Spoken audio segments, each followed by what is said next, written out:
Peace and welcome to the culture right here on the Black Star Network. Folks, we got a great show for you today. First up, let's talk about abortion rights and how it's really impacting Black women, where Black women organizations around the country are organizing to change the decision. We'll be checking in with Culture crew member Farajii Jones to get her take on the situation. Also, we'll be discussing some national news stories with Culture correspondent Ashley Banks to bring us up to speed on all the latest issues across the country, such as the Augustus riot that happened back in 1970. We'll bring you up to speed on that discussion as well.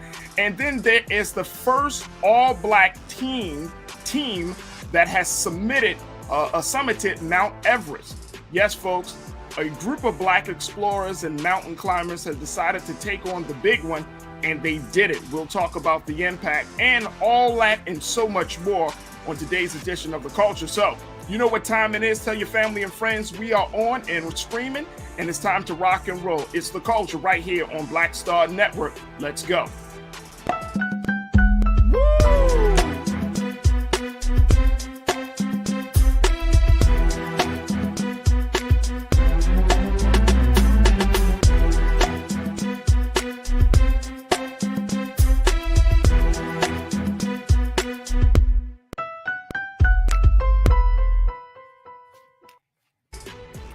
All right, folks, welcome to The Culture here on the Black Star Network. Folks, we got a lot to talk about, so let's jump right into it. The big conversation that is still happening across the country is this discussion about the Supreme Court opinion that was leaked, that draft that was leaked. And there is a number of discussions about it, but more importantly, there are a number of groups that are organizing it around the issue, making it their priority to see if something could be done to make sure that the historical decision of Roe v. Wade won't be overturned. And most importantly, there are a number of Black women that have decided to come together to pool their resources and use their power to make sure that Black women are in support of abortion rights. Take a look at that, folks.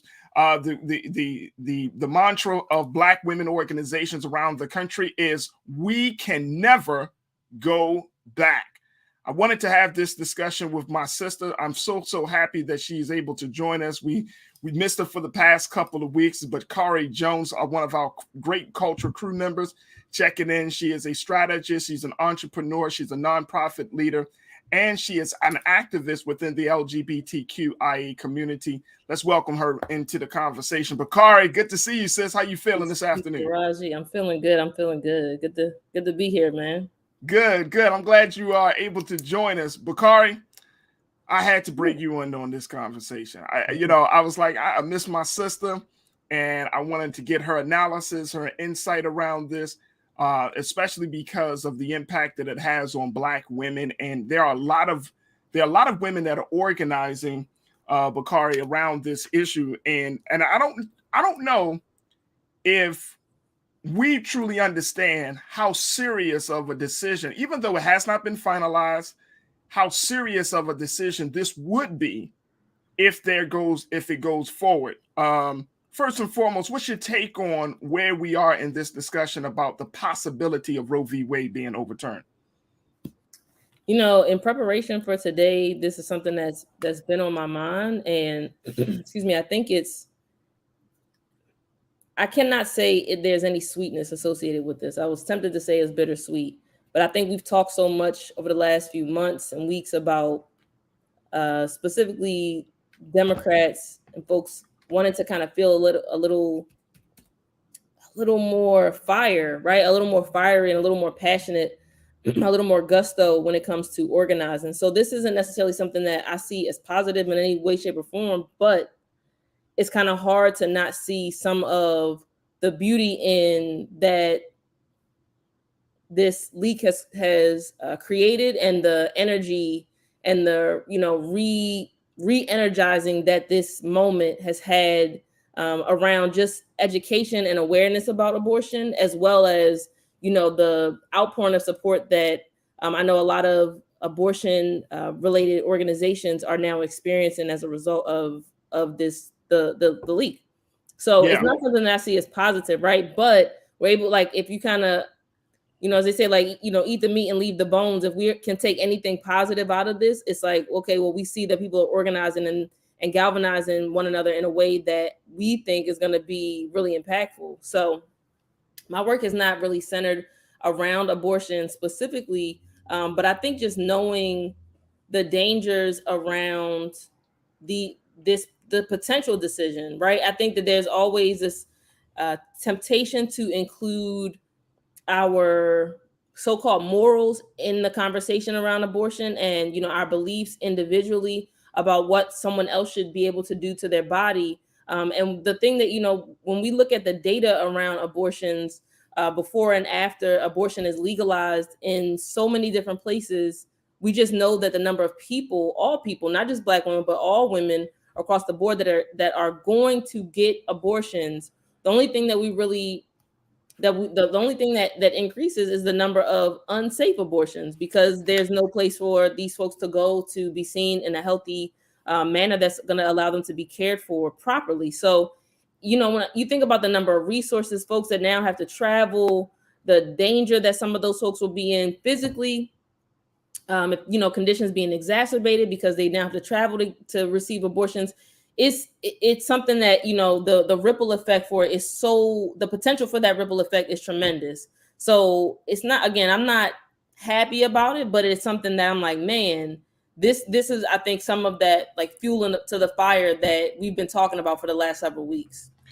I think I would agree with you. I think there's a lot of fuel in this fire, right? I mean, this whole thing, and like I said, I don't know if we're having the right conversations within the Black community about this issue. Now, among Black women, yes, I think hands down, I think a lot of Black women, regardless of where they are in their life, I mean, this is so pertinent.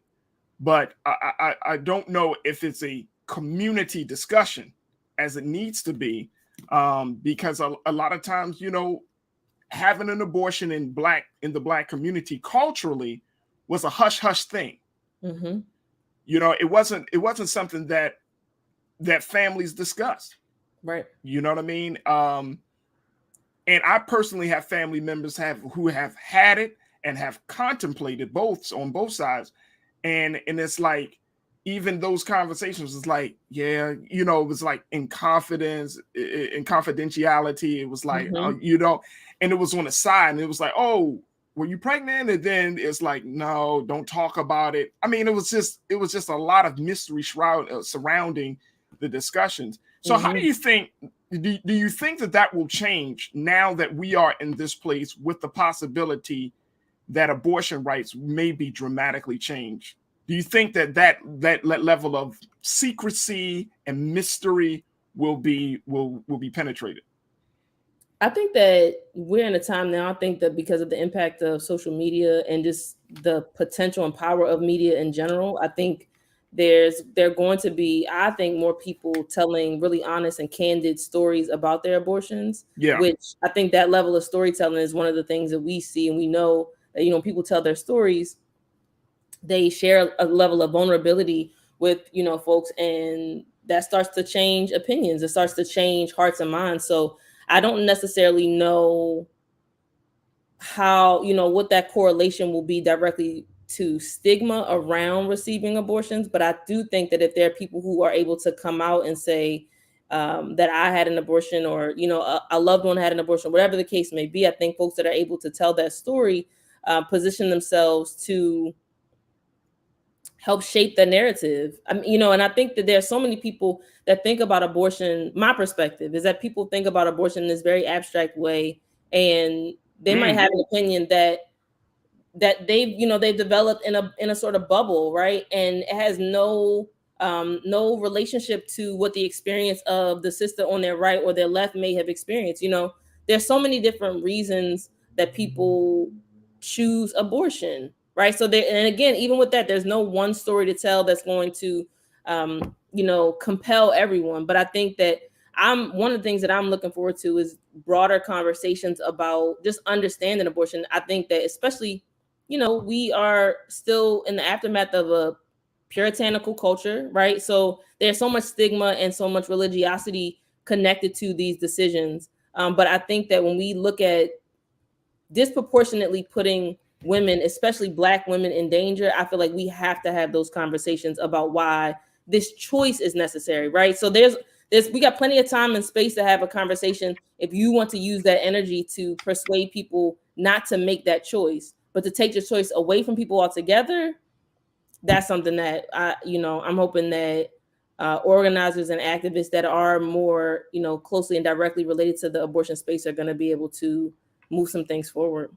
Oh, absolutely, absolutely. I want to share with folks and some of the data about the impact that abortions have had on Black women. Keena, let's show that a little bit, brother. Here's some of the latest data, folks. For this from the CDC, Black women are 3 times more likely to get an abortion than white women. This is data from the CDC for disease control and prevention.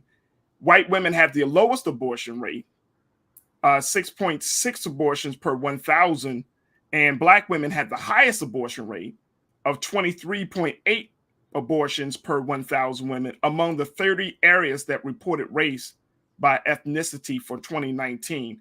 There was also a University of Colorado Boulder report that was published last year showing that banning abortion nationwide would lead to a 21% increase in the number of pregnancy-related deaths overall, and a 33% increase among Black women. This is something else. So if you're and this is what I take from the data, and Bakari, definitely correct me if I'm wrong on this based on what you understand. That if women don't have the ability to make that decision, that it will actually lead to more deaths. Yep. In the hospital, literally. More maternal deaths. Literally. So there's so many converging points of data, right? And this is not my area of expertise, right? But right. As someone that is, another Black woman, right, in this space, it's like this is a right that we should have. There's a study that I was reading about that was in Romania, and in 1965 abortion was legal, and there were 220 deaths for every 100,000 births. And by 1989, so 24 years later, that number was up to 120 deaths for every 100,000. So when you think 120 out of 100,000 is not a significant number, but when you multiply 20 times 6, right? So that death rate increased by 6 times over the course of 24 years. Because women were not able to get safe and healthy abortions. So Black women are already at outrageous rates for maternal or child, death related to childbirth in general. And I feel like this just further complicates that matter. So to me, this is ultimately an attack on Black bodies. And I think people can decide again their perspectives on abortion and when and where and how abortions should take place. But again, for me to remove that as a choice, to remove that as an option, as a safe option for the woman who is, choosing to have that service performed, I just think it's so blatantly unfair. And again, there's so much that goes into even making the choice to have an abortion. So to just remove it as an option altogether, the cascade and the ripple effect of who it puts in danger. And also, from a death perspective, it's the woman that is choosing to have the abortion, but it also puts so many other people at risk now. And I don't have the states off the top of my head. I don't know if anyone that's on YouTube knows those numbers, or the details, but there's certain states where if you support a woman getting an abortion, you also run the risk of, I believe, prison. So yeah. There's so much danger and damage being done. And, kind of it forces us to ask the question, why this level of control on our bodies and not this same level of investment? We talked weeks back about education in schools and what the Don't Say Gay bill. Why not that same level of investment in, educating folks around smart and healthy decisions, family planning resources, et cetera. So It's Well, wild, Farajii, and yes, it's incredibly dangerous physically for anyone that wants an abortion to have this safer option removed.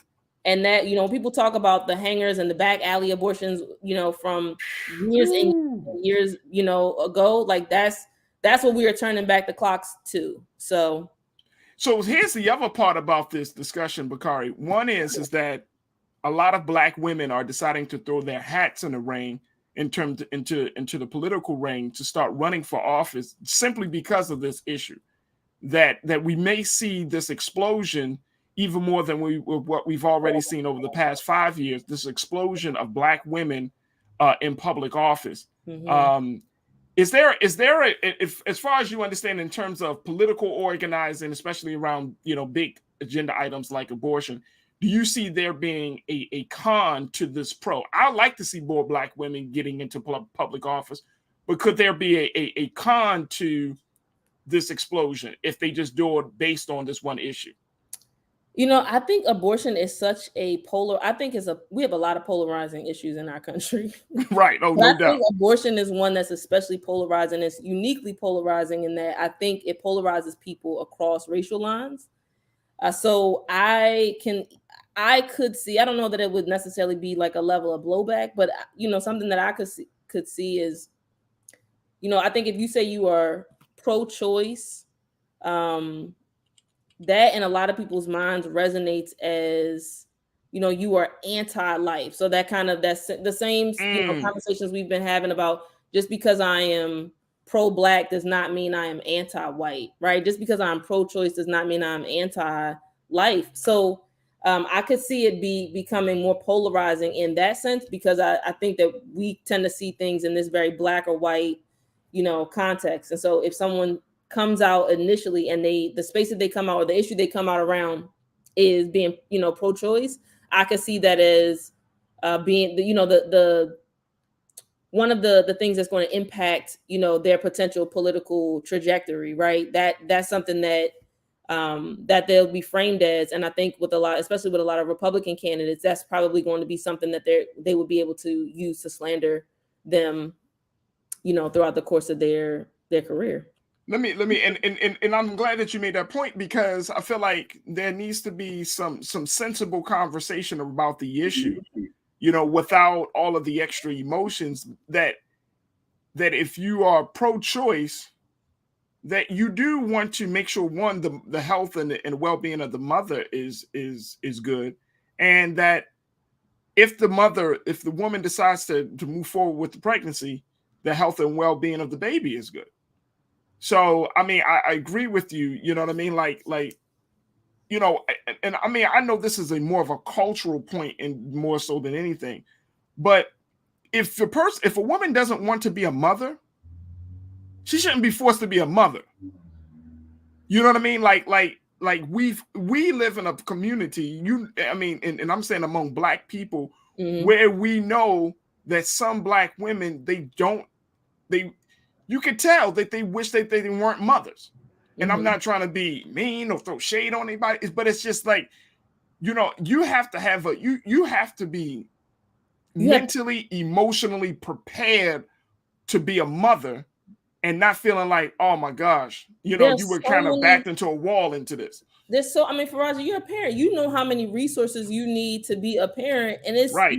if a child is lucky enough to have both of their parents, right? And the thing that is really troubling, I think, about the one other thing that is especially troubling about this is this the ability to sort of pretend that there's not an additional, like, other pieces of this pipeline that exists, right? So you could be pro life, but you are the resources to support children who are in foster care.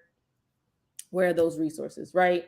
Like, all of the resources that child, should that mother be forced to carry that child to term and give birth, so on and so forth, the resources that child needs for throughout the rest of their life, we don't have that support either. So No. it's such a wild sort of argument to be having. One, just when it comes down to just autonomy and the ability to choose. And I think the other cultural piece, for us is acknowledging that Black folks are under attack, right? Like we are experiencing genocide. And so it is hard, I think, for a lot of folks to not see the killing of it's hard. Again, I know from an abortion standpoint, I know abortion educators would sort of argue kind of like where a fetus becomes a life, right? So I don't want to I'm not an expert in that space, but I know for a lot of people, it's like there's a fetus, there's life. If we are experiencing genocide, why would we kill in life? And I think that ultimately that is the decision of, that person who has to make that decision. None of us get to force anyone else to make any decisions about their body. I think we all deserve that level of autonomy. So I think that's just another cultural element that, we have to be able to discuss both that and the need for autonomy. No doubt. And let me just share this very quickly as we wrap up this conversation, the implications of Roe v. Wade being overturned. If Roe v. Wade is overturned, according to one report, they say that 26 states will be impacted. Essentially 40 million childbearing age women will be impacted if Roe v. Wade is overturned. Here's the other one. According to the Guttmeyer Institute, which is a nonprofit pro-choice abortion, pro-choice group, they reported last year that 22 states already have anti-abortion laws on the books that would kick in as soon as Roe v. Wade is overturned. 22 states. Let me name them for you, folks. Alabama, Arizona, Arkansas, Georgia, Idaho, Iowa, Kentucky, Louisiana, Michigan, Mississippi, Missouri, North Dakota, Ohio, Oklahoma, South Carolina, Utah, Texas, Tennessee, South Dakota, West Virginia, Wisconsin, and Wyoming, and then an additional 4 Republican-controlled states, Indiana, Montana, Nebraska, and Florida, are poised to pass laws restricting abortions. Man. This is a real serious issue. And you said it, earlier, Bakari. There have been a lot of polarizing issues on the table. This might be the most polarizing outside of race. You know what I'm saying? Like direct, like outside of like reparations and some other direct race related issues. But this might be one of the most polarizing issues that this country, you got pretty much like half of the country is for it, the other half is against it. And folks, if you live in those states, if you are use your voice, and this is what I'm saying about being an involved citizen, you got to use your voice to speak out.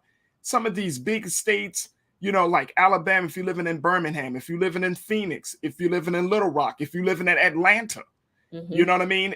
If you're living in North Dakota, or if you're living in like Cleveland, in Ohio, if you live down in Charleston, South Carolina, I mean, you know what I mean? Like all of these places, these aren't like backwoods places. These places contain some of the most concentrated areas for Black and brown and poor whites in the country. And so it's important that we do have these conversations, but more importantly, to look at the impact of it. So we're going to have to, of course, we're going to continue to discuss it on this show, but they're supposed to be having a meeting, and I think the meeting had already happened, or it's going to be scheduled to happen, with Judge Roberts is discussing it with the associate justices. But they're going to be looking at this, not just from the security breach side, but I think that now that they got a sense of where America stands, I think they're going to go back and say, all right, are we serious that we want to do this? Because if we do, this is going to cause a massive earthquake in this country. And this is something that we may not be able to handle. So we'll have that part of the conversation. But for Black women, and I know there are a number of Black women organizations out there, this is a big, big issue. And to your point, Bakari, Black women already don't have agency over their own body. Y'all don't have no autonomy. Y'all have no voice, unfortunately. And that can't be codified in policy. That just can't be codified in policy. And I hope that organizations like the NAACP, the Urban League, the Congressional Black Caucus don't go along to get along when it comes to this issue. You got to protect and show that you're willing to empower women during this time and not enslave them. Mm-hmm. We're going to take a quick pause. When we come back, we're going to be checking in and discussing inflation in the country. As we all know, prices are going up around the clock, all across the spectrum from gas to consumer products. Well, we're going to discuss how inflation is impacting the Black community in particular and what we can do to change and stem the tide so that way we don't be left out there in the lurch. We'll have that conversation. Then at 4 o'clock, we're going to check in with our culture correspondent, Ashley Banks, to give us the latest on some of those trending national news. So we got a lot to get to. So stay with us, folks. You're tuned into the culture right here on the Black Star Network. We'll be right back.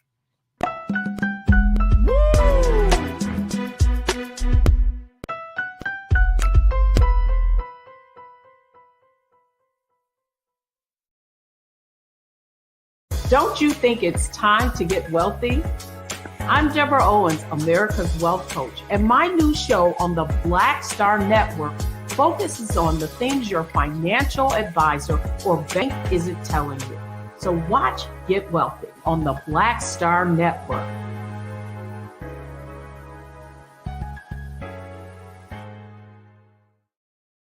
Pull up a chair, take your seat. The Black Tape with me, Dr. Greg Carr, here on the Black Star Network. Every week, we'll take a deeper dive into the world we're living in.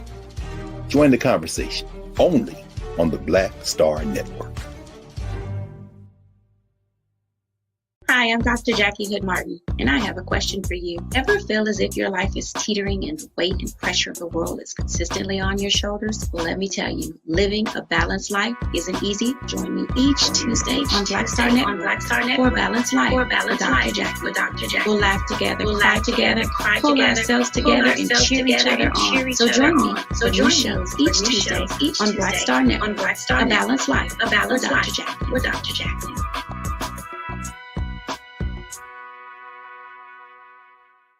It's time to be smart. Roland Martin's doing this every day. Oh, no punches! Thank you, Roland Martin, for always giving voice to the issues. Look for Roland Martin in the whirlwind, to quote Marcus Garvey again. The video looks phenomenal, so I'm really excited to see it on my big screen. Support this man, Black Media. He makes sure that our stories are told. See, this difference between Black Star Network and Black-owned media and something like CNN. I got to defer to the brilliance of Dr. Carr and to the brilliance of the Black Star Network. I am rolling with Roland all the way. Honored to be on a show that you own. A black man owns the show. Folks, Black Star Network is here. I'm real revolutionary right now. Roland was amazing on there. Hey, Black, I love y'all. I can't commend you enough about this platform that you've created for us to be able to share who we are, what we're doing in the world, and the impact that we're having. Let's be smart. Bring your eyeballs home. You can't be Black-owned media and be scared. You dig?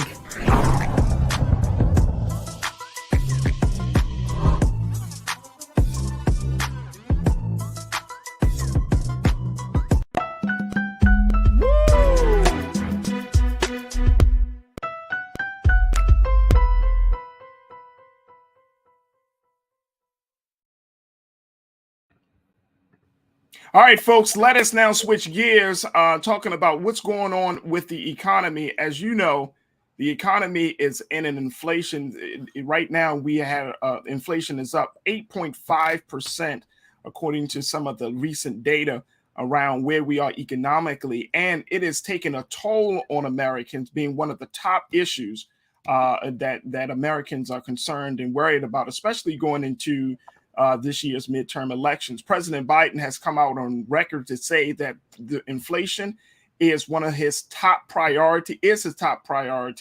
He said that the factors for inflation has been everything from the pandemic coming to an end to what is happening into Ukraine with Ukraine and Russia.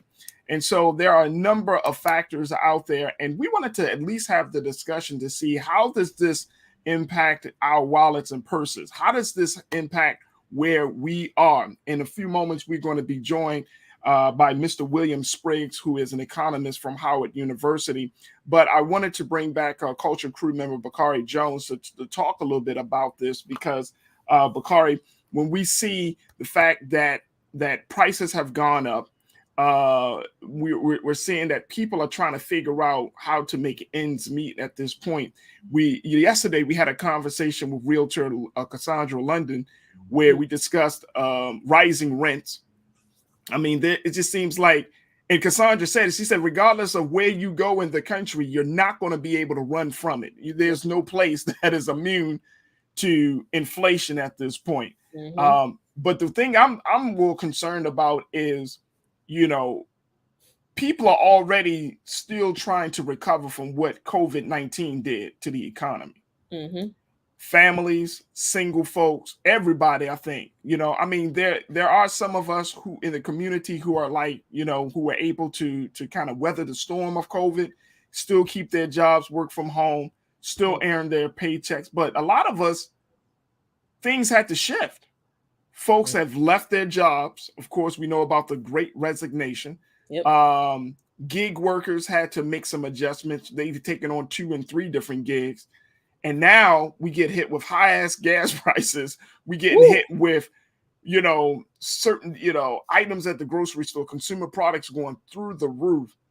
I'm trying to see if the Biden administration, what do you think he can really do outside of what he said he can already do, or outside of what we have been traditionally understood and know about inflation? Farajii, I'm not sure. Just point blank period. I'm not sure. I think that I guess it's another instance where I'm not sure that are we asking the right question, right? Yeah.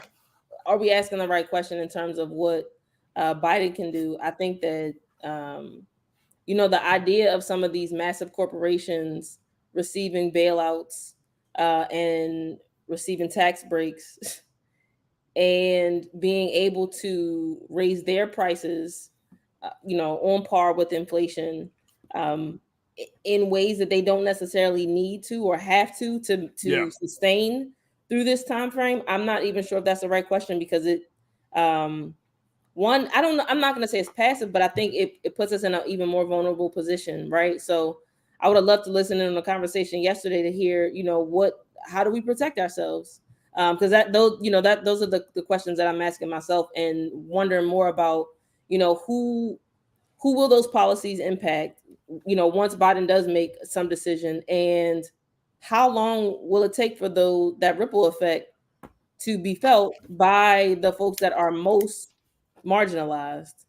The idea, the concept of people being in middle class, those who have a little bit more discretionary income, they're spending more on utilities, they're spending more on gas, they're spending more on food, but it's not impacting, their sort of baseline of needs.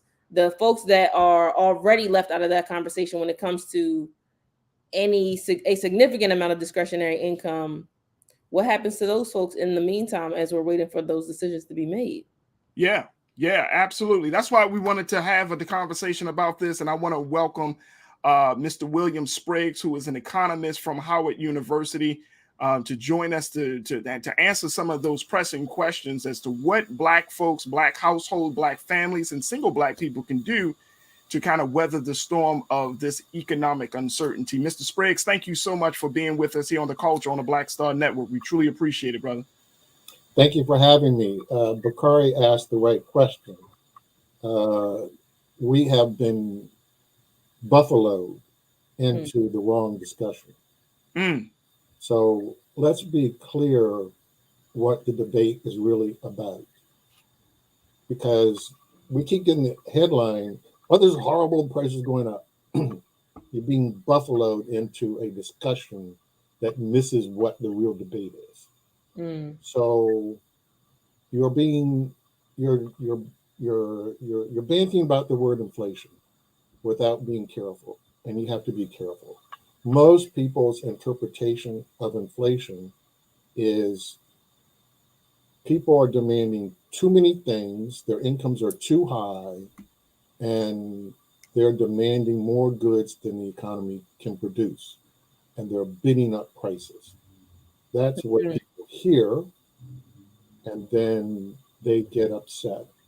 The Republican spin on this is the American Recovery Plan gave too many people too much money, and that this was wasteful, and that households have too much money, and as a result of those policies, we're now all suffering inflation, and what we need is austerity.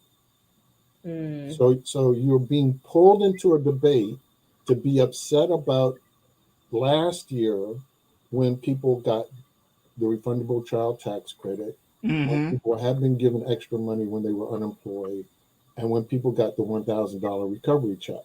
You're being told that was bad policy. Right. So that's crazy, now, Mr. Sprigg. So now, listen to what they're saying. When the president says, I want the rest of Build Back Better, I want to expand access to childcare. You want to spend more money. We already have inflation. You already pumped this up. You're the cause of our pain. And now you want to spend more money. What a stupid idea that you want to give childcare. Right. People are saying, I want student debt relief. I'm carrying around all these student bills. I want relief. You want more money. That's why we have this problem. You're the source of the problem. And that stupid Biden wants to do more. He wants to make inflation worse. You understand? That's the debate. Right.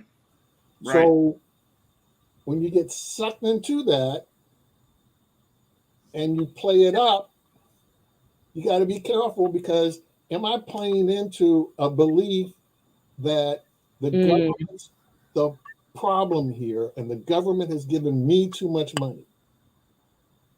Since this a distraction, the debate itself is the way that this debate is framed in and of itself is a distraction. So the deeper conversation that we should be having is this: we have not finished the fight with COVID. All these people want to still rail against, I don't want to wear a mask, I don't want to be vaccinated. I want to dismiss the idea that COVID is a problem. They're the problem because it's prolonging it, and not realizing the fallout of that. Right now, China continues its policy that they do not want the disease to spread. They take a different tack than we have. So our current attitude in the United States is, we only care if people die from it. But if you catch it, if you're in the hospital, so what? Live with it. Deal with it. This is just going to be painful, but it's not our problem. China's attitude is, no, we don't want the disease. They've been shutting down their factories. Where do Americans buy goods from? China. If you shut down a factory, then the supply curve moves backwards. It moves away. You get less supply. That makes prices higher because things are more scarce. So no one wants to say, oh, well, they don't want that. We have Putin and his aggression in Ukraine. There are a lot of people who like Putin. They don't want to say it, but they like Putin. They like what he's doing. So they don't want to blame Putin. True. They don't want to say one of the major oil producers isn't going to be on the market. If you shrink the supply of oil in the market, the price of oil goes up. They don't want to blame the market because they're the ones who benefit from the market forces. Right? If I'm a gas company, an oil company, and the price of oil goes up, you're in the money for me. Right. I want to bring up the market. No, absolutely. Don't do that. And so they want to silently get more money. I want somebody else to blame. Don't blame me because I'm making record profits. Right. You're making record profits. Blame somebody else, because otherwise you might come after me. You might say, maybe we should tax those extra profits. I don't want that conversation. And notice their frame. Biden is to blame because he spent too much money. So this is an equation. You're saying the government put too much money out. Okay, fine. Now let's bring the money back in. How do you bring the money back in? I tax somebody. Do I want a discussion about taxing oil companies? No. I don't want that discussion. Do I want a discussion about taxing the corporations making excess profits? No, I don't want that conversation. Like Bakari raised before. How do you interpret this, that corporations are raising prices more than wages are going up, more than their non-labor costs are going up? Yep. Their profit margin has gotten bigger. Yep. Do I want a discussion on you taxing that? No, I do not. Do not want that. So this is all being framed in a way in the context, as you brought out, right? People are still nervous because COVID hasn't gone away. No. So people are still nervous because of that. They're still nervous because of the uncertainty that's going on right now. I mean, the war in Ukraine has serious consequences. They're nervous because we still have these fires out in California that are ahead of schedule. I mean, we're not supposed to have these fires till another couple of weeks, but suddenly we have the fires to do it. So there's a lot of uncertainty, a lot of angst. I want a discussion that keeps you anxious. I want a discussion that keeps you, off balance. I do not want a discussion that turns the other way. It's very interesting. One of my roles at the AFL-CIO, where I'm the chief economist, is to participate with the OECD, the Organization of Economic Cooperation and Development. It's the club of the advanced democracies. Okay. Europe, in response to this, European countries right now are giving money to moderate and low-income households to help them navigate these shocks, which no one is in control of. This is a market-based problem. Do we have a serious discussion in the United States saying, well, there's nothing we can do about China factories shutting down. We can't get Russia out of Ukraine fast enough, which is going to be a huge problem for grain prices. Ukraine is the breadbasket of Europe. When they don't plant wheat, the rest of us suffer because, again, these are global prices. The price of wheat is a global price. Our farmers can produce all the wheat they want, but the rest of the world wants that wheat too. Everybody in the world is competing for wheat, just like everybody in the world competes for oil. The price is going to go up. We're going to have higher bread prices. We may even have some shortages because we can't get all the bread all the wheat that we want. And then some of the grain gets fed to animals in the United States. So this bids up the price of corn that goes into hogs and cows. So we're going to have higher prices for beef. Again, these are market forces.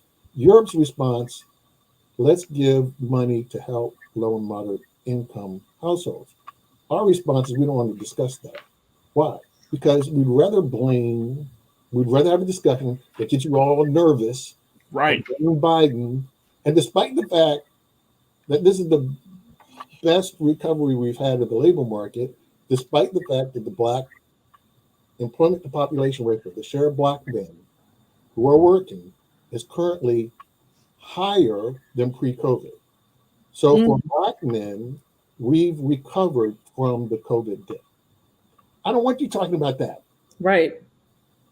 I don't want you saying, oh, we recovered. Our labor market is recovered. I don't want that discussion. I don't want you saying, oh, all that spending meant that people demanded goods, which meant that we got jobs. I don't want that conversation.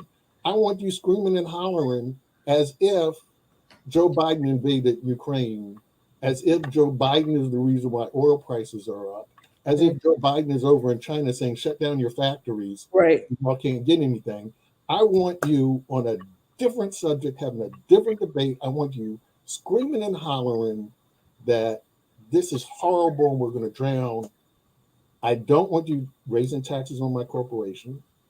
I don't want you raising taxes on rich people.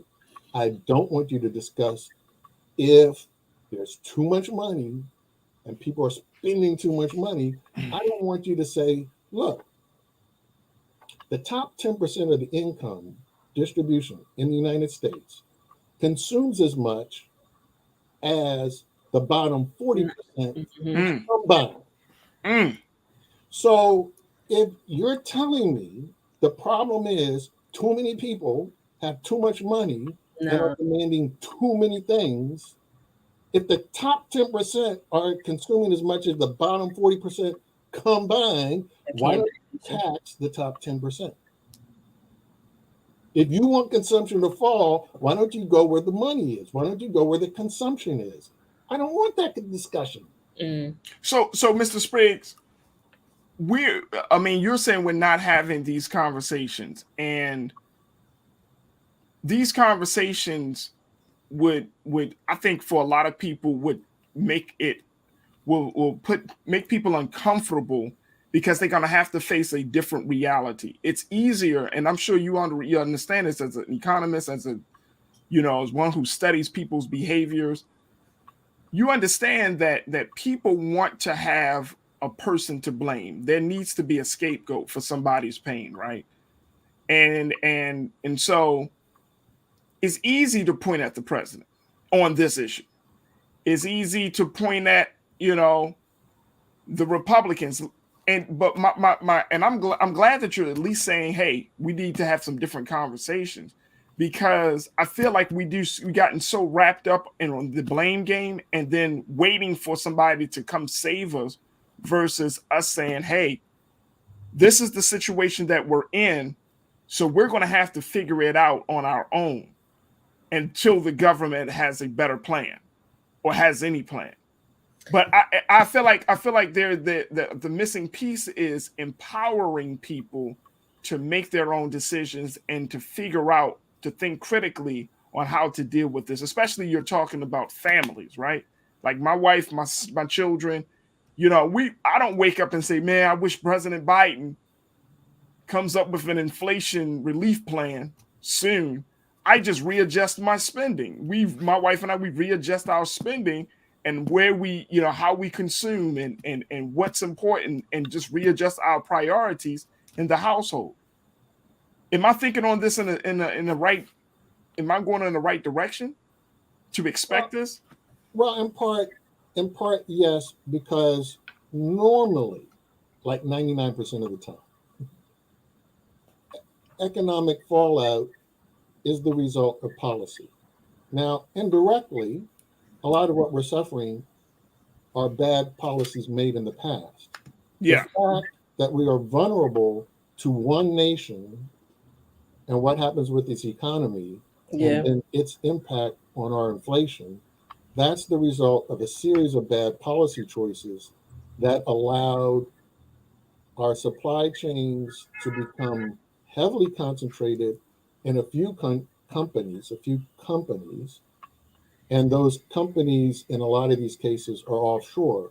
But as is the case with the current crises in infant formula, right? That's an American-based company, but it's one company, right? We all wake up and find out one company makes 40% of all the baby formula in the United States. Damn. So understanding, okay, so that's a series of policies that allowed the economy to be too vulnerable. Because of this concentration. That is true, but there's also reality that the market is what the market is. A lot of people in the United States, think that the invisible hand and the market are omnipotent and beneficent. In short, they worship the invisible hand as God. And when you tell them this is the problem of the market is doing this to you, they rebel because, oh my goodness, you can't say free market is bad. The free market is good, right? This is why they accuse Biden of being a communist. Anybody who speaks against letting the market do whatever the market wants to do you're a communist because you're offending their God. Right. So understand they don't want you to critique it, but understand, as you are rightly pointing out, right? So this is like a hurricane, and so there is a survival mode you need to get in. If a hurricane is coming, there's nothing Joe Biden can do about that. No. Anything anybody can do about it. So there are some things that, yes, we should do. But having said that, if you change the focus of the conversation, even though I know you said, I'm not waiting for Joe Biden to save me, nonetheless, we are empowered to ask, as we were with the hurricane, right? If a hurricane wiped out a city, then we would expect the government to step in and help the most vulnerable. Right. So the way that this is being framed, it's being framed in a way that cuts off our voice and takes away our power to ask for relief. And Bakari, go ahead, Bakari. You want to share something about that? I'm curious. I got I guess another question, because I think what I hear you describing all these like macro forces, right? And we're talking about the article that Farajii brought up for us to kind of like to spur this conversation on, is again talking about the folks that are at the most marginalized positions in our community, right? So macro all the way down to micro. So I guess, I think one of the things we try to bring forward in these conversations is like, what is it that we can do, right? So a hurricane is coming. That's, boarding up the windows. Is, what are the strategies? What does that look like on a grassroots level? And is it, without getting too negative, right? Is it too late? What are the tools that we can use? And I'm just curious if there are any things that about from a historical standpoint that our people have used. I'm thinking about like cooperative economics, shared resources. Like, is that could you see a resurgence of those sort of insular economies, if you will, taking place in response to the hurricane that's coming? So, excellent question. Had we a stronger network of cooperatives, let's use food as an example, right? Cooperatives don't have to make profit. Right. So if we had such a thing, then yes, in a time like this, then what would happen is our food co-op wouldn't be gouging us. Right. And we would have an alternative. It would be limited because even the co-op is going to have to get beef and pork and eggs and chicken. So, but it would have been a way to ameliorate it. So it's a good way to ignite that conversation again and to think through what would be steps that are investments for the long run, right? Because this is one hurricane, there are going to be other hurricanes. We know this, right? There's no way we're not going to have one. And I think, Mr. Spriggs, I mean, as we wrap up this part of the discussion, I think that's the reality, because I still believe, Bakari and Mr. Spriggs, I think that some of our people are kind of in a space of denial about where we currently are. And the other thing that I find culturally that happens within our community is we're always behind the 8 ball, right? When certain things happen, when certain forces like that hurricane is coming, like the hurricane is already here. We're already paying $7 in gas on the West Coast. We're paying, nearly $5 on the East Coast. The hurricane is here, and it's matter as at this point, it's just a matter of how to weather the storm. And like I think you mentioned this, Bakari, how to survive the storm that we're already in. Yeah, but there's a real danger to this, because Bakari's question also was from the past, lessons from the past. Let us not forget, which is why I was saying we got to pay attention to the real debate. When We had the oil crises of the late 1970s and the early 1980s because of Middle East conflict and the assertion by OPEC that they wanted a change in the terms of trade. They no longer were going to accept that the price of Kool-Aid was more than the price of gasoline. This was their great observation. Y'all run this entire world using our oil, but Kool-Aid costs more than our gasoline. If our gasoline is so important, how do we get less money than Kool-Aid? Right. But what was the response? The Federal Reserve stepped in and said, horrible inflation. Inflation is going through the roof. And they crashed the economy. They raised interest rates to deliberately crash the economy to make sure we wouldn't have inflation. Our unemployment rate went above 10%. It actually went to 20%. It did not come below 10% in any month. In any month until the middle of the 1990s. Gee. So this is why, as much as we like to talk micro stuff, understand the macro debate matters a lot. Yeah. Because the solution and the fight that's being fought is a fight about that level of austerity. And by making people so upset about inflation, it's to let them accept a set of policies that could crash the economy and send us back from having recovered from short-term COVID. gains over long-term gains. Woo! Yep.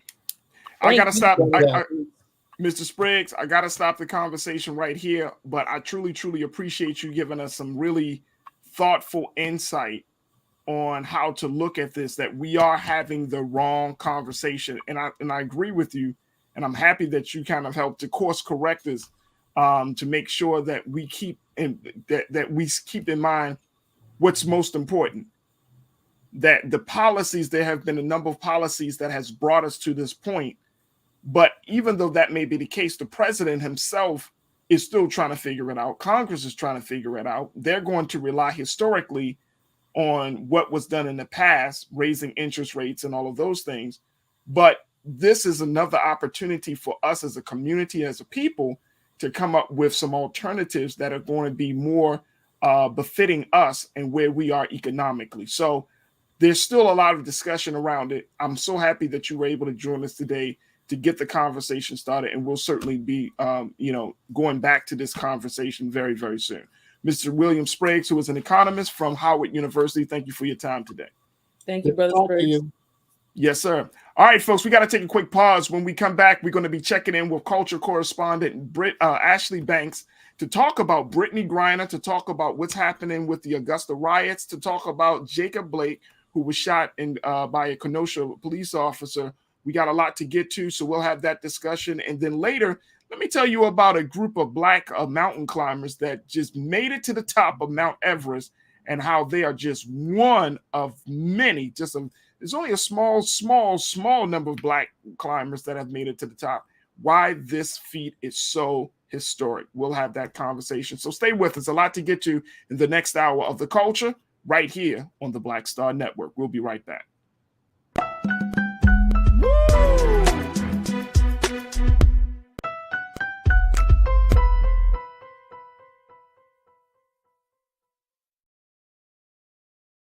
Don't you think it's time to get wealthy?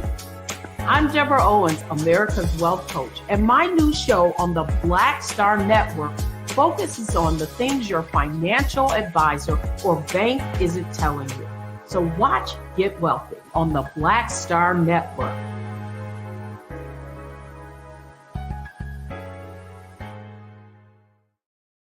Hi, I'm Dr. Jackie Hood Martin, and I have a question for you. Ever feel as if your life is teetering and the weight and pressure of the world is consistently on your shoulders? Well, let me tell you, living a balanced life isn't easy. Join me each Tuesday on Black Star Network for A Balanced Life with Dr. Jackie. We'll laugh together, cry together, pull ourselves together, and cheer each other on. So join me for new shows each Tuesday on Black Star Network A Balanced Life with Dr. Jackie.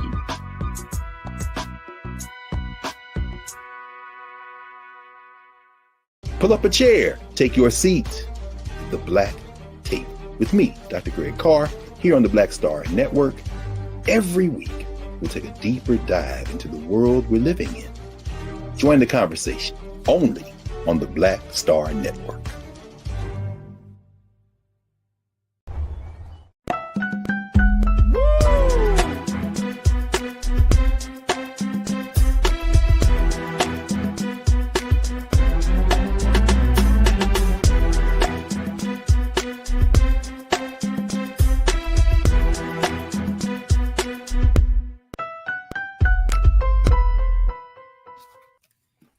All right, folks, welcome back to the second hour of The Culture here on the Black Star Network. We wanted to switch gears to bring up to talk about some of the ongoing discussions that are happening across the country, some of the big national stories, and to join us to share with us and to give us these updates and keep us posted is culture correspondent. She is a writer for Essence.com and a number of other great publications. We're always happy to have her and to bring us the latest news. We are joined now by Ashley Banks. Ashley, good afternoon. How are you today? I'm doing all right. How are you, Farajii? I'm good. I'm going to just throw it out there. Have you recovered from your first year of law school? I have not. I think it's going to take all summer to recover. I am still processing everything, trying to catch up from being sleep deprived. So to answer your question, no. I haven't recovered. So we know that even though you have not recovered, you all have been able to accomplish something really, really big. You've been able to get through this. It's first year. So first year is the roughest year. So okay. Accomplishment. So everything else after this point should be easy? Easier. Yeah. Easier, but we'll see because results vary. So. Absolutely. All right. So look, first and foremost, you've been following the story, and I want to bring in a culture crew member, Bakari Jones, back into this conversation as well. Bakari's been doing some pivotal work and in many different spaces. She's a strategist, entrepreneur, and nonprofit leader, as well as an activist and advocate for the LGBTQIA community. But Ashley, you've been keeping us posted about what's going on with Brittney Griner, first and foremost. Brittney seems to be, it seems like there might be an opportunity for her to come home. Is that what I'm reading and seeing? Yeah, so that's a little uncertain. As we saw today, news broke where a Russian court has extended her detention in Russia. And so she'll be there at least until June 18th. So her lawyers were trying to get the court to approve house arrest. And so they were denied that. But there may be a possibility for her to return. Like I said earlier, it's uncertain. And I say that simply because Bill Richardson, he's now assigned to Brittney Griner's case. And just some background on Bill Richardson, he's the former ambassador to the UN, and essentially he helps during hostage situations. And recently he helped with a US-Russia exchange of prisoners. And so just last month, we saw where the US, they wanted to get back former Marine Trevor Reed. And so they exchanged him with basically a Russian pilot who had been detained been detained here in the U.S. for 20 years on drug charges. So essentially, they made that exchange to get Reed here, and so many are believing that Bill Richardson may be able to do the same and help Brittney Griner to come back to this country. Was there a date, Ashley, that was determined? Is there a timeline for anything? No, as of right now, no, it's up in the air. It's just essentially all we know is that Bill Richardson is on the case and he's doing what he can to bring her home. And the U.S. has said that she's wrongfully detained, which basically puts her under like a hostage situation. And so they're doing what they can to bring her over here, but there hasn't been a timeline release. And obviously there's no guarantees. All we know is that she's going to be over there at least until June 18th. And her attorneys believe, being that the extension is only a month, means that she's going to go to trial sooner than later.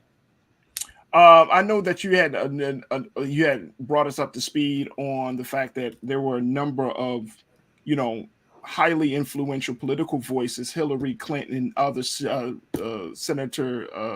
Representative Sheila Jackson Lee and others, who had advocated for Brittney. How much weight did their voices make on getting on this case? How much has it made so far, or is it not really push the needle anywhere in any capacity?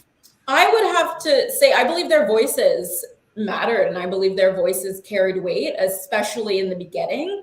It helped to get public attention. And as we see, the government has done something by moving her. Instead of just saying that she's detained in Russia, they're now saying that she's wrongfully detained. And that puts her in another category where they can essentially bargain for her return. And so I think that's a big deal. As of right now, it's uncertain, right, what the outcome is going to be. But I do believe that the Hillary Clinton and Sheila Jackson Lee, I do believe that their voices carried weight. I mean, we do see a difference in how this case is being handled at the moment. Bakari, and this is a very strange situation. I mean, we've actually been reporting on this for probably a couple of months. Yeah. It's been 85 days. Yeah. It has been 85 days. It's astounding to me. The thing that comes up for me is, just being curious about who would need to be detained. And y'all think y'all understand what I say when I mean need to be detained, but who would need to be in Brittney Griner's position for a swifter action to be taking place, right? When this first broke, I remember there were so many comparisons to, a LeBron James. If this were LeBron James, what would be taking place? Mm-hmm. And that's just, it's so hard for me to put that out of my mind. If this person was not a woman, if they were not, a masculine presenting woman, if they were not a queer woman, like all of those variables combined, who would need to be in Griner's shoes for this to not be coming up on 100 days that she's being and now wrongfully detained. So it's very troubling to me. I think I understand that there's a way to do everything, right? So there's a protocol that the ambassadors have to take, right, to ensure safety. But it's terrifying to me to think about, what are the steps that have to take place to ensure her safety. And I'm not sure that any of us really know what that is. So it's like, is it chess? Is it checkers? We don't know. Just not knowing what game is even being played and what conversations have to remain behind closed doors to potentially ensure her safety. Is she safe in the first place? How are we, how do we trust the source that's reporting on her safety in the first place as well? So there are just so many variables to this case that are deeply, deeply troubling to me. So thank you, Ashley, for keeping us up to date with it and making sure that it stays on our minds. Yeah, I mean I think that's an excellent point. What did you hear, Ashley? What have you been hearing about her safety and her overall mental health and well-being? No, like what was just said. I have been reading that the officials who have spoken with Brittney Griner say that she's safe and she's doing well as expected in this situation. But I do believe we should read these comments and hear these comments with a level of skepticism. Even as a journalist, I'm reading this and I'm just like, okay, these aren't words directly from Brittney Griner's mouth.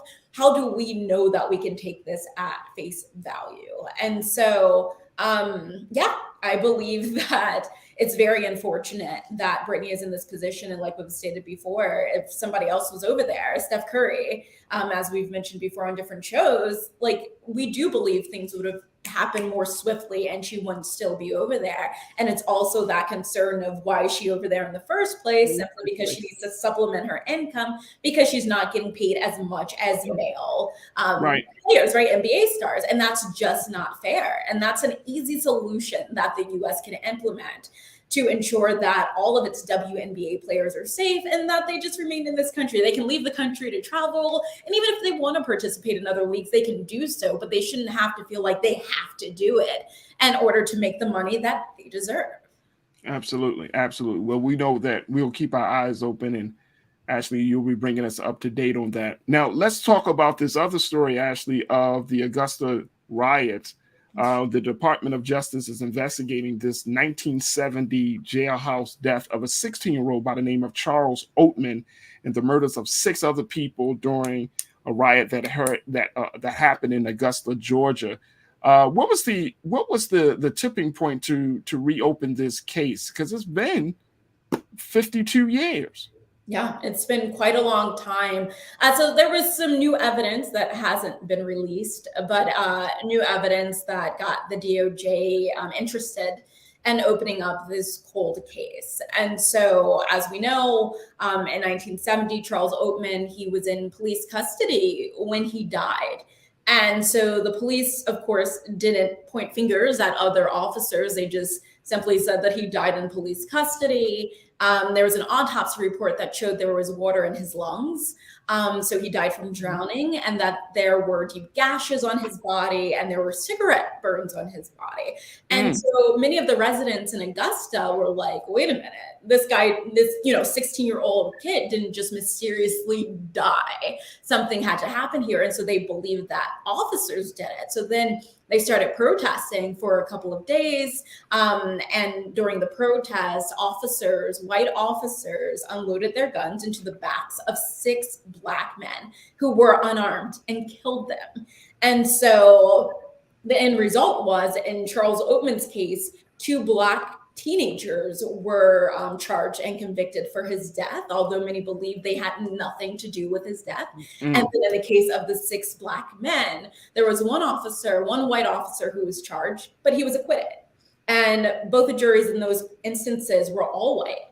And so we see what happened there, because that's been happening time and time again in history. And so people who are aware of the cases, or I guess had information and brought it forward to the DOJ, was enough for the DOJ to say, hey, we need to look further into what's taking place here. And the DOJ has been speaking to the public and asking the public if the public has any information regarding these cases to bring it forward, so that the families and the descendants, of Charles Oatman and these 6 Black men can finally see justice. So one of the things about Charles Oatman is that he was 100 pounds, and they described him as being intellectually disabled. Does that play into what could have possibly happened to him? Possibly. So he was in jail for allegedly shooting, I believe it was his niece. His 5-year-old niece. Mm-hmm. And so, but the family stated it was an accident. Him being mentally challenged, it was completely an accident. Nothing there was intentional. But the cops arrested him and kept him in jail for months anyway. And so the fact that he was killed, I don't know if being mentally challenged played a role in it, but the fact that he died of drowning and had these cigarette burns and deep gashes shows that he was tortured. It just shows that he was tortured, whether it was at the hands of the police or the hands of somebody the police hired to do it, or whoever, but he was in police custody. And so at the end of the day, the police are responsible, whether they are the ones who directly killed him or not. Bakari, the Augusta riots, it lasted for 2 days, but the end result was 100 blocks of businesses were vandalized and burned. And I have to admit to myself, like I did not know about this until recently, that this even happened. We often talk about Tulsa, we talk about Rosewood, but we don't talk about what happened in 1970. This was fairly recent, right? This is not like the early 20th century. But 100 blocks, there were 1,000 people that were killed, according to the report. 1,000 people, 1,000 residents participated in this riot that lasted over 2 days. And I'm just wondering, like, man, we this is another piece of history, of our history, that I'm sure a lot of people didn't know. Nobody knows the story of 16-year-old Charles Oatman, and how this family of Mr. Oatman is still seeking justice. I didn't know about this incident either.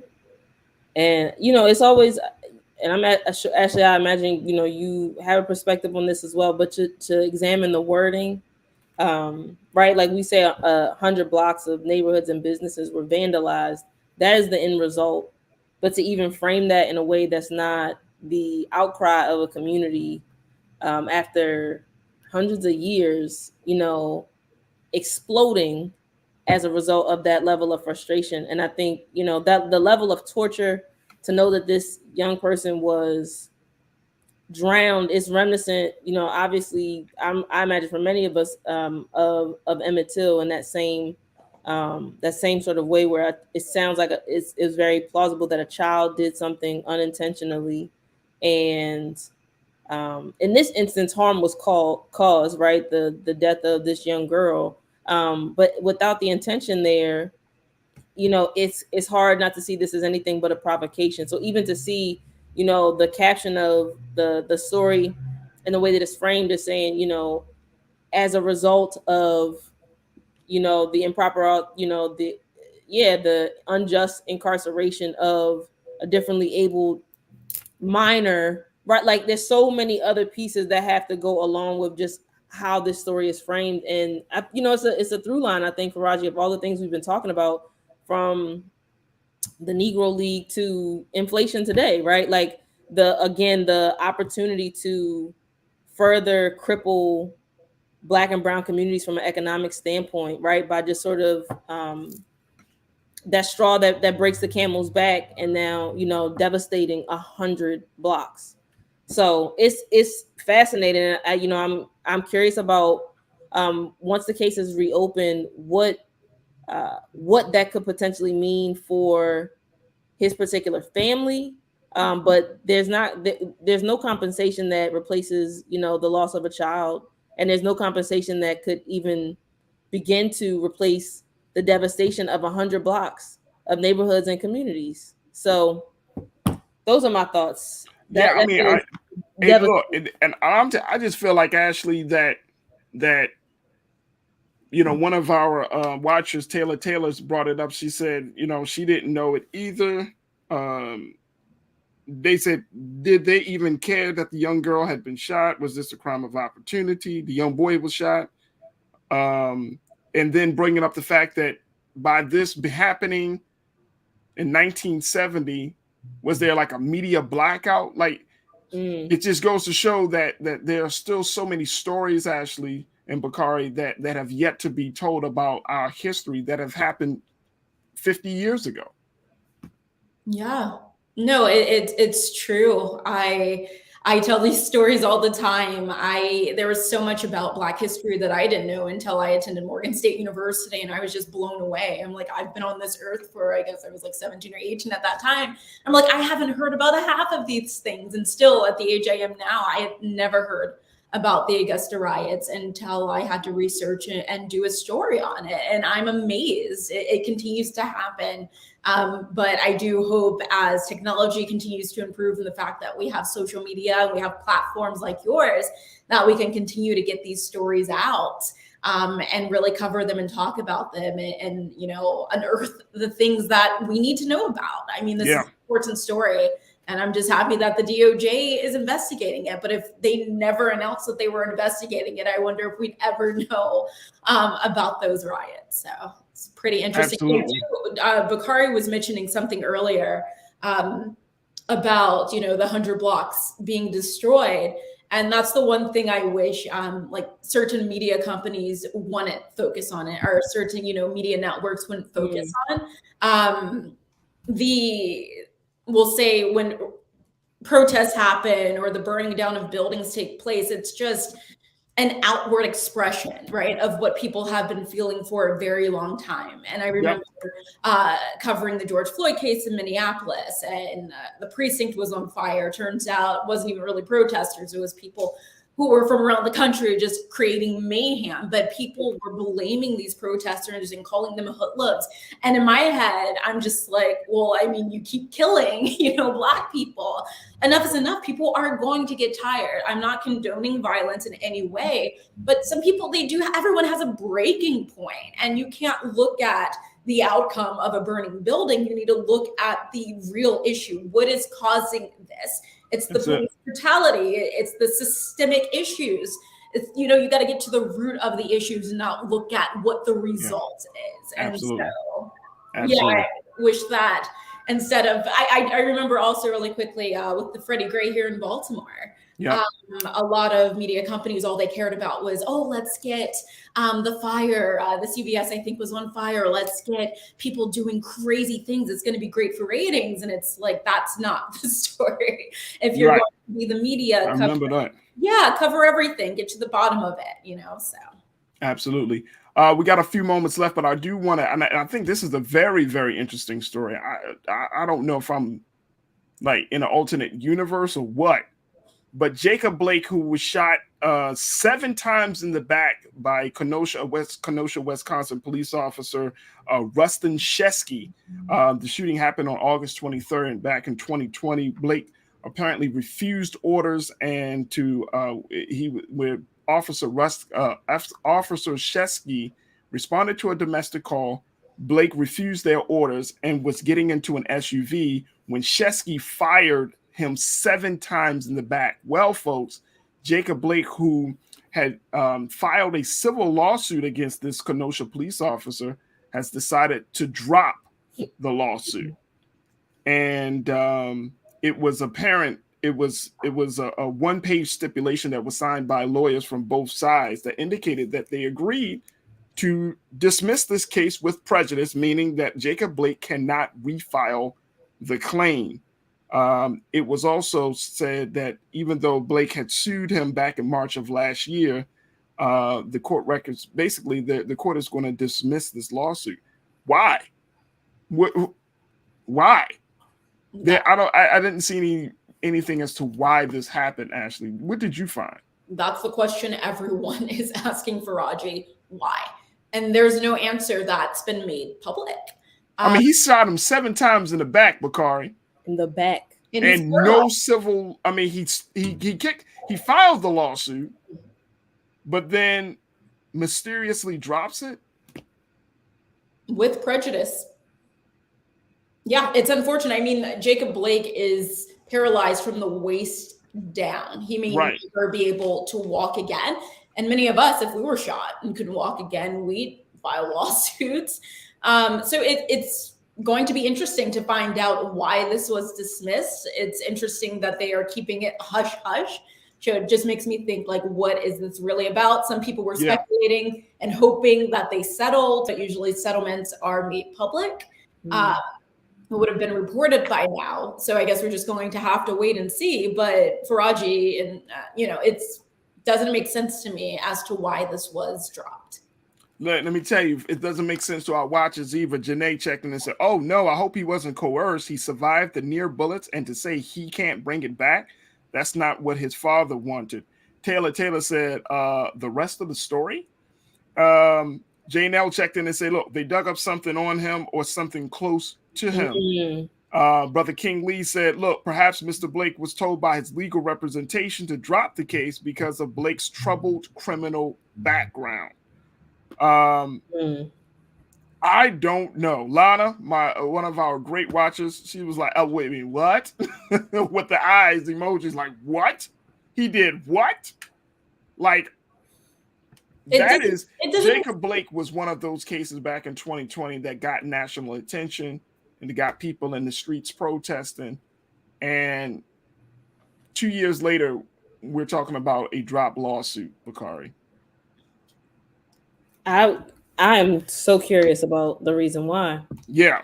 I mean, especially if it's any, to the listener who commented, they dug up something about his past or his criminal record. That shouldn't, I don't know how is that fair for that to have a bearing on that? I mean, it shouldn't have a bearing. It wouldn't, because it's a civil case. If it were, that's what I'm saying. This is a civil case. A civil case, and at the time, Blake was wanted on a felony sexual assault, and that was dropped. And so, nothing criminal would have a bearing on this civil case. Right. So I'm like, I don't know how does that even come into play with this? So I'm curious about whether or not there's any obligation and whether or not if he even is in a position where he can make a statement, right? Like if there's some other arrangement or agreement that is just not coming to the light for the general public. Right. Oof. Right. Absolutely. And Janae checked in the back end and she was like, was Crump on that? Benjamin Crump. Was he the lawyer for Jacob Blake at that time? Maybe at the time. I gotta check. Now, yeah. It hasn't been mentioned. I tried looking to see if Benjamin Crump made a statement. And I feel like that would have been everywhere, to be honest. Yeah. I mean, I know that he represents, he represents a lot of these families and he's made, these high profile lawsuits. And Ben Crump goes after that money. So he ain't even trying to hear, hey, Janae, Ben Crump ain't even trying to hear no drop lawsuit where he can get money from an unjustified shooting. Y'all hear me? Donita said, this is super fishy. It ain't super fishy. It's beyond super fishy. I'm telling you. It's beyond super fishy. I don't know. We will see if Ben Crump was the lawyer on his case. I don't think he was. He was one of the lawyers. Oh, he was one of the lawyers. The suit last year. So there were a series of lawyers that were on it. But I don't know what happened with Crump in between then and now, because I haven't seen from Crump. So it could be something as simple, I'm just speculating here, as the attorneys believing that they really just don't have a winning case. And there's no need to keep pursuing it. Or it could be something obviously a lot deeper than that may never come to light. But you rarely see this take place. Especially a high profile case like this. So even if I don't know if you are shooting a man in the back 7 times, that sounds like the man is running from you. Yeah, but Blake admitted that he had a knife. And of course the officer at the time claimed that he felt threatened and thought he was going to hurt him. Blake maintains that he wasn't threatening the officer. He was just trying to get into his vehicle when he was shot. But even in situations where we've seen where the officers are acquitted of any wrongdoing, civil cases still happen. And in those situations, the victims' families win those cases. And so, civil cases, they go after the officer themselves and not the department. Is that correct? Yeah. Mm. Yeah, it's just fishy. So, what'd you say? It's very fishy, but I guess. Oh gosh, it is. It's a fish market. It's a fish market. Lake trout, salmon, it's everything right there. Like I don't get it. Somebody talked to my aunt to have that contingent that he can't refile. That's weird to me. Yeah. That's really, really weird. I hope other victims of police brutality, I don't know. I was going to say, I hope they don't, follow that same path. But I mean, I always seek justice. If the situation like that happened to me, I'm trying to get justice. I'm trying to make the officer feel that type of pain as much as I felt the pain. Exactly. Looking for every avenue. What'd you say? Looking for every avenue. Every law, trying to figure out how to make it work. But once again, if the lawyers felt like there was no way that they were going to win the case, then right. But I am curious to see why Benjamin Crump, I don't think, has said anything. That is interesting. Portia Lewis checked in and said, "Laws does not equal justice. Laws are meant for poor people, not them."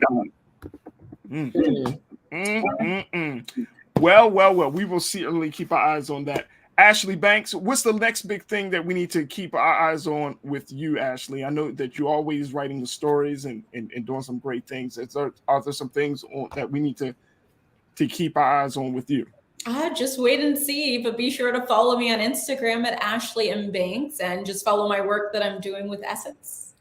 You're doing fantastic work. We're happy to have you a part of the team here on the Black Star Network and the Culture. And thank you so much for being with us today. And get some rest, Ashley. Will do. Thank you. And celebrate. Make sure you celebrate. For sure. Thank you. Thanks, Bakari. All right, you're welcome. All right, folks, we're going to take a quick pause. When we come back here, let's talk about the first all-black team of mountain climbers that has reached the top of Mount Everest and so much more. Stay with us. It's The Culture here on the Black Star Network.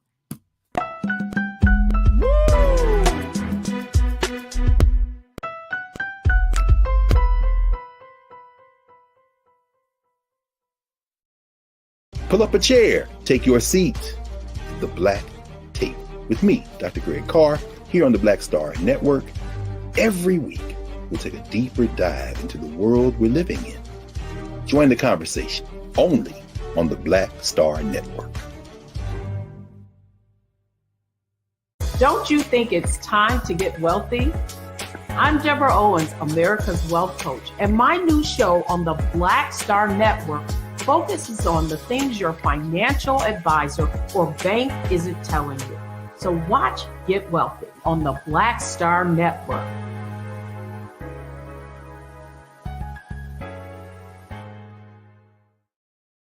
Hi, I'm Dr. Jackie Hood Martin, and I have a question for you. Ever feel as if your life is teetering and the weight and pressure of the world is consistently on your shoulders? Well, let me tell you, living a balanced life isn't easy. Join me each Tuesday on Black Star Network for A Balanced Life with Dr. Jackie. We'll laugh together, cry together, pull ourselves together, and cheer each other on. So join me for new shows each Tuesday on Black Star Network, A Balanced Life with Dr. Jackie.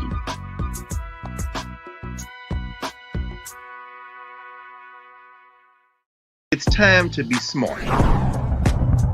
Roland Martin's doing this every day. Oh, no punches! Thank you, Roland Martin, for always giving voice to the issues. Look for Roland Martin in the whirlwind, to quote Marcus Garvey again. The video looks phenomenal, so I'm really excited to see it on my big screen. Support this man, Black Media. He makes sure that our stories are told. See, this difference between Black Star Network and Black-owned media and something like CNN. I got to defer to the brilliance of Dr. Carr and to the brilliance of the Black Star Network. I am rolling with Roland all the way. Honored to be on a show that you own. A black man owns the show. Folks, Black Star Network is here. I'm real revolutionary right now. Like, wow, Roland was amazing on that. Stay black. I love y'all. I can't commend you enough about this platform that you've created for us to be able to share who we are, what we're doing in the world, and the impact that we're having. Let's be smart. Bring your eyeballs home. You can't be black-owned media and be scared.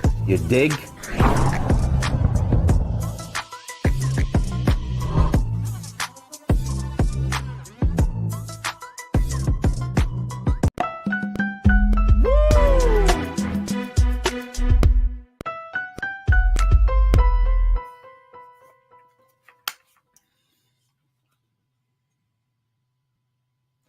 All right, folks, it's time for a little celebration. We've been talking a lot about a lot of big topics this week, and I found this story, and I said, you know what? We should celebrate these folks. Bakari, I want to bring you into this. First, we if you did not know, there is an all-black team of mountain climbers that have decided to do something that many people have said is impossible, even though 4,000 people have reached the top of Mount Everest. Guess how many, Bakari, were actually black before today, before this time? No, you're not. No, not quite. 8. So it's damn near like 0, right? 8. Yeah, folks. Out of 4,000 people who have reached the top of Mount Everest, only 8 of them were actually black. And so there's a group of mountain climbers called Full Circle, which is our group of climbers and mountaineers. This is the very reason they were formed. And they decided to take on Mount Everest and do this expedition and to do it big. And look at them. Look at them there. Full Circle. They are composed of climbers from around the country, and one of the big things that was determined by this group is that they wanted to do an expedition about climbing, but it's also, according to one of their members, that it is also about spending time in the mountains and about building community, global community, and changing the narrative about what Black people can do, particularly in the United States, and how we interact with outdoor space. Let me just tell y'all something. This is fantastic, first and foremost, but I think people need to know Black folks love outdoor stuff. We love that. Like, I enjoy hiking. I enjoy, my wife loves hiking. We go hiking a lot. We do. I actually saw Diddy on IG, Bakari, go hiking with his family out in California, and I was like, man, I'm jealous. But I live hiking.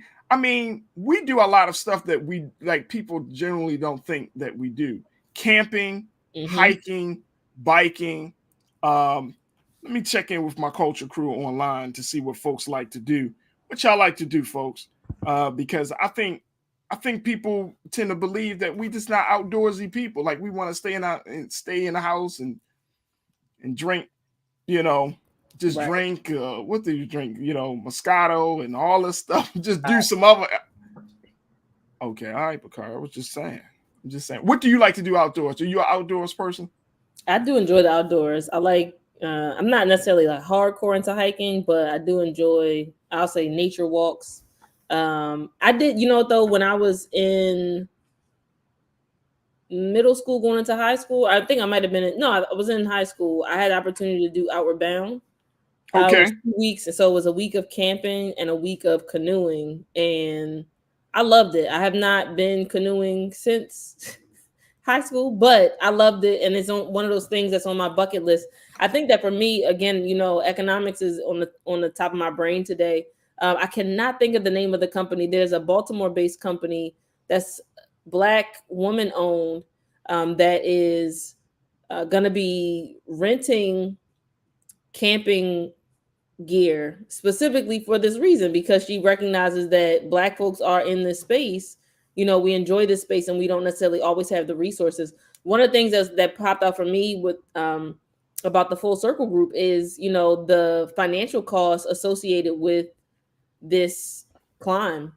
So, for them to organize resources, and I can't even imagine once you climb a mountain together, the highest mountain in the world together, there's going to be a whole lot of conversation and community built that's going to be, be felt for decades, right? So this is good news, Farajii. I appreciate you kind of wrapping us up with something that was a little more positive today.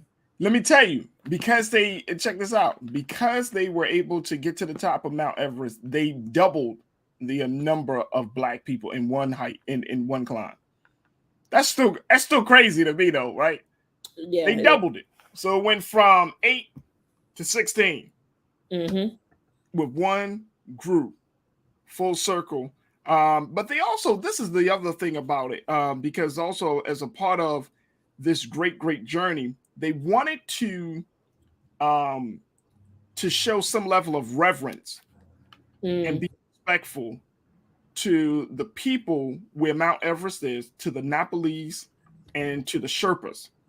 And they wanted to start to build relationships, because people oftentimes come to Mount Everest and really don't show appreciation to the natives of that part of the world. And so I thought that was pretty interesting. Man, we got some beautiful hearts, man. We got beautiful hearts, man. And to take the time out to say, you know what, let's make sure that we should show them the way, because one of their guides was a Sherpa. So they wanted to make sure that they do that. Then the other thing that I think is very positive and empowering is that they believe, and this is from Full Circle, they believe that the mountain is just a metaphor. Like, you can overcome any obstacle in your life if you decide to do it, if you put your mind to it. And I remember, thinking about little things that were told to me when I was a little boy, like, if you just want to do it, if you want to do it, You can do it. It's just so empowering to see us in a space where we're still breaking barriers and we're doing it with a smile. Yeah. That was the biggest takeaway. For me, Outward Bound is nothing compared to Mount Everest. But, I think once you experience that level of physical, like that level of a physical challenge, and you overcome it, it's not impossible, right? But it's really difficult to accomplish that and then see any other problem that's on flat ground, that's on, in a space where you can comfortably breathe the air, that you don't need however many layers of clothing on to stay warm. If once you got to the top of Mount Everest, what can't you do? Come on. See that, right? Like that's what it is. So this exciting to me. I hope that more folks are able to to make that context. You know what I mean? To draw that that perspective from this summit. Shout Absolutely. Let me tell you. Let me see. I love this. McCole. Look at that. First and foremost, look at that, y'all. Full circle. Y'all notice the red, black, and green? We see it. Y'all see that? The great liberation colors. I love it. I love it. I love it. I'm all for it. Beautiful. I'm all for it. I'm all for it. This is beautiful, man. This is absolutely beautiful.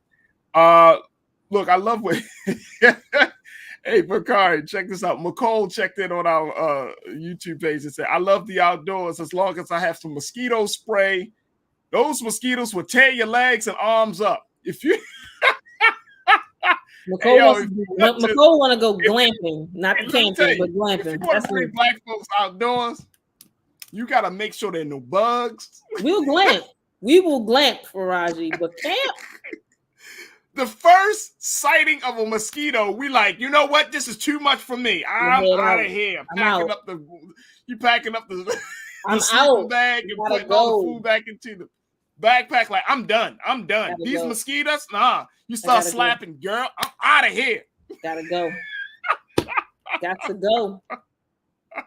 This is a beautiful thing, though. I hope it leads to more opportunities for them, as a collective, to lead other folks through, similar nature-based experiences.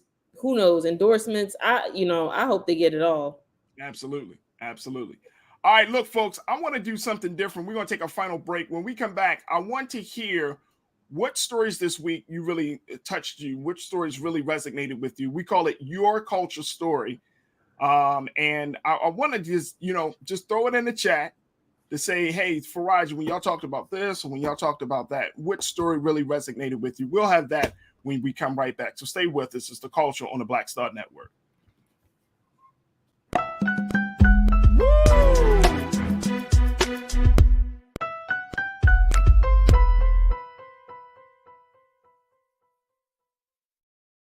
Pull up a chair, take your seat.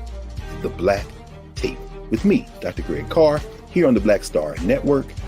Every week, we'll take a deeper dive into the world we're living in. Join the conversation only on the Black Star Network. Don't you think it's time to get wealthy? I'm Deborah Owens, America's Wealth Coach, and my new show on the Black Star Network focuses on the things your financial advisor or bank isn't telling you. So watch Get Wealthy on the Black Star Network.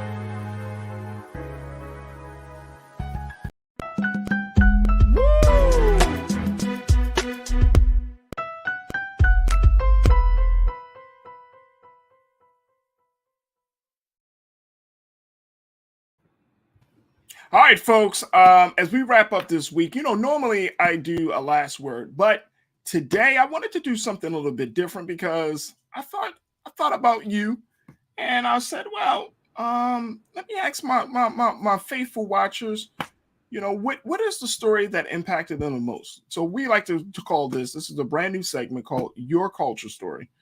And you could just put it in the chat and say, hey, Farajii, the story that y'all talked about, this one, or if we didn't talk about it, something that you may have read, something you have seen this week that you really really touched you in a very good way. You know, let's end the show on a high note, on a positive note. I want to ask Bakari. Bakari, was there any story this week that really touched you?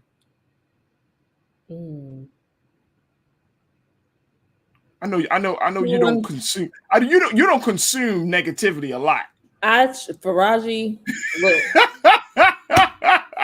the way my chakras is set up, it's a lot. It's a lot. There's not one that is coming to the top of my mind. I got one. I'm gonna kick it off. Go ahead. Kick it off.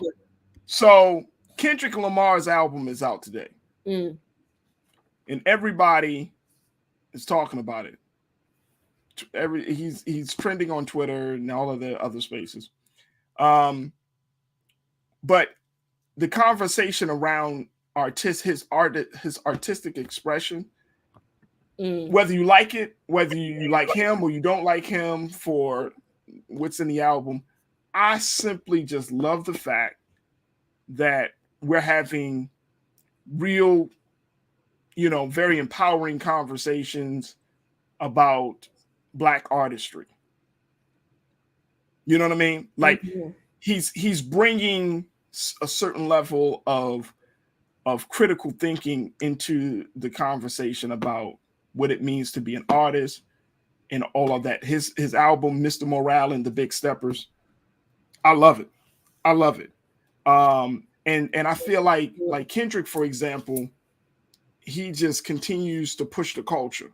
Now, there's some elements of the album that, like I was listening to it earlier today, and there's some things that I have to be like, all right, let me go back. I gotta go back to listen to this dude because it's so much. It's 18 tracks. Oh wow! Evenly divided between Volume 1, which is Mr. Morale, and then Volume 2, The Big Steppers and the Big Steppers. Wow. And what I've heard from it, production is on point. He got lyrics for days, flow for eons. And it's going to take you a while to decipher and dissect everything. So that's the best, though. We keep picking away at it. He keep picking away at it. Absolutely. I feel like mine is local. I learned this week that another micro business, so less than 10 employees, Baltimore-based. She participated in a local business pitch competition. It's called Crab Tank, right? So like the Baltimore version of Shark Tank. She competed in the competition and won $27,500 for her startup. She creates the like running mitts that you put on your hands when you go outside and run, and it's freezing cold. So it's local news, it's micro news, but learning that, and as a result, she was able to proceed with some of her production. So she has the potential to, add some additional jobs and some additional energy and momentum to our economy. So that is micro, super local news. But I learned that this week and was very excited to hear about that. So White Paw Run Mitts is the name of the company. That's awesome. Yeah. That is awesome. Yeah. All right, folks are checking in. Zoe checked in. Zoe Bing said, I enjoyed the Farajii. I enjoyed the side hustle segment. We need that as a regular topic. Bakari, we talked about how do you balance your 9 to 5 with your side hustle. And we talked about that just like yesterday or the day before. And it was a good segment. It was like we all have side hustles. Yep. And it's interesting how 9 to 5 jobs now are becoming less restrictive about side hustles, and they recognized it. And I think it was one of our watchers, either Damon or Brother King Lee. I think it was Damon or Brother. I got brothers, y'all know. Y'all tell me, Brother King Lee, Damon. Let me know. But it was said that when they were hiring people, they told people, hey, have a side hustle because I ain't gonna keep. You ain't gonna be working for me forever. And I loved it. So Zoe, I did enjoy that segment. I appreciate that. Who else we got? Belinda said, The story that impacted me this week was the Honorable Minister Louis Farrakhan's birthday. His birthday was on May the 11th. He turned 89 years old this week. One of the great voices for Black liberation in this country and around the world. I posted something on my social media about it. I think a lot of people may not know, but he's been doing this work for over 60 years, Bakari. Wow. 60 years. And, you know, I've had the great honor and the privilege and pleasure of organizing locally in Baltimore the 2015 Millions, the Justice or Else movement that we had in October of 2015. And that was the 20-year anniversary of the Million Man March. And as the local organizer, we had meetings with the Honorable Minister Louis Farrakhan. Wow. And met him and, you know, just let him see my face. And phenomenal experience. If you never met the minister, like, you will be super, super surprised about how low-key he is. Like, he's very, and you feel this power. You're like, oh, like, oh, okay. I can only imagine. Woo! We see the fiery minister. We see, we read about him in publications and mainstream media. Right. And we like, oh my gosh, and we have very strong views about him. And that's what he believes, that's what he propagates, but at the same time, wonderful human being. Yeah. I mean, he's some people might say, oh, he hate white people. No, he doesn't. No, he doesn't. He doesn't. Trust and believe me. He doesn't. He treats everybody with great courtesy and respect. So we definitely put that out there. Yep. Damon said that was Brother King Lee that said that he did the side hustle. He encouraged his employers to have side hustles. That was awesome. Awesome. The town hall Roland moderated yesterday was very informative. We need more of those. That's from Karen Coffee Colton. Yes. Of course, Brother Roland going to continue to do these great town halls. Folks, that's why I always tell you, make sure that y'all turn on your notifications for Black Star Network, because it is those type of events that we have, that we host, that Brother Roland hosts, and trust and believe the culture is going to hit them streets this summer. We're going to be somewhere talking to somebody, Bakari. Popping so up. We're going to do our part. So those dates will be coming up. But yes, big shout out to Big Brother Roland for doing I've that. been trying to care for my lawn myself, but it's difficult to figure out exactly. Also, Biden giving another $444 billion US tax dollars to Ukraine. You still I have. don't know why. Is that a good story? You know, so that's certainly an important point there. I don't know. I don't know. We'll talk. We'll look at that. So, folks, like I said, sometimes we're going to be doing this. Just checking in with you guys to make sure that we are talking about the things that are most important to you. Again, so please let you just keep in mind that we so these often people want to have ask no you, police what is your culture story? What's your favorite culture story, or what's the story that impacted you the most? Whether we talked about it on the show or not, but it's some good stuff. And we gotta just keep in mind we have to make sure that, in spite of all of this other stuff about changing the system and all of those things, you and I talked about this a lot, Bakari. Keeping your mind in a space of positivity. Yep.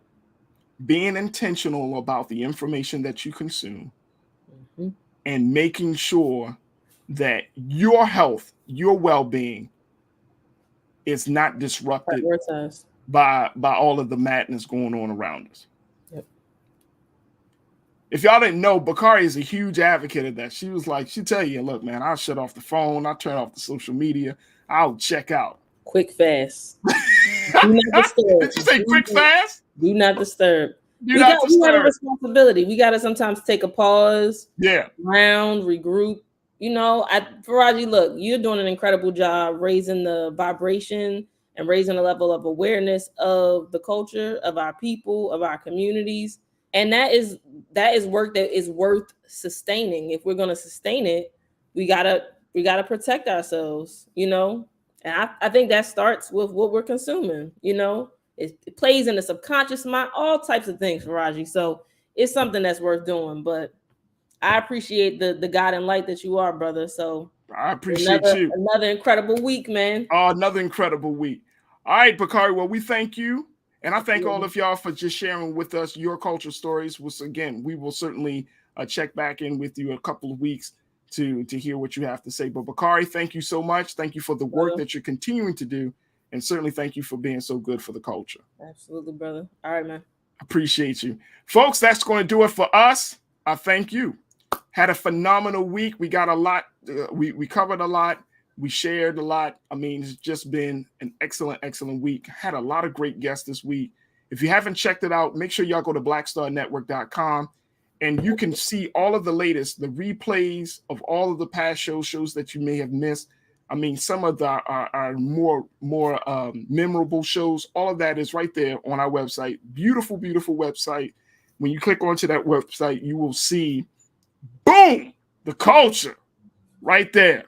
Look at that fine man. Woo! Let me stop playing. Yeah, that's it. You can find that at Black Star Network. Oh, yeah. Also, Roland Martin's on there as well. Let me stop playing. Of course, Roland Martin is on there. All that, and of course, Get Wealthy is on there. The Black Table, the new episode dropped yesterday with Dr. Carr. That's on there. And Living a Balanced Life is on there as well. All of the great programming. And of course, all of the special events that we've been hosting, like the town hall meeting and everything else. Big shout out to our engineer, our control room, and to the man that's making it happen each and every day for us, my man Keenan, for doing an exceptional job. He has been rocking and rolling everything that you see behind the scenes in terms of making sure like the streams and all of those things, keeping us up to date. Keenan is working hard. So Keenan, thank you. Big shout out to our producers, Joel and Shannon. Thank you, thank you, thank you. And most importantly, big shout out to you for tuning in each and every week. So make sure y'all support us at the Black Star Network. You can do that, blackstarnetwork.com, and through all of the various pay platforms, you can do that. That's all happening so well. Thank you, thank you, thank you. All right, folks, it is Friday. Enjoy your weekend. Be safe this weekend. And God willing, we'll be talking again on Monday. Stay tuned, 6 o'clock Eastern Standard Time. Roland Martin Unfiltered with Big Brother Roland and all of his wonderful contributors on there. So make sure y'all check him out. And as always, never be afraid to challenge what's wrong. Stand for what's right while being yourself in the process. God willing, we'll talk on Monday for another exciting edition of The Culture right here on the Black Star Network. Peace, family.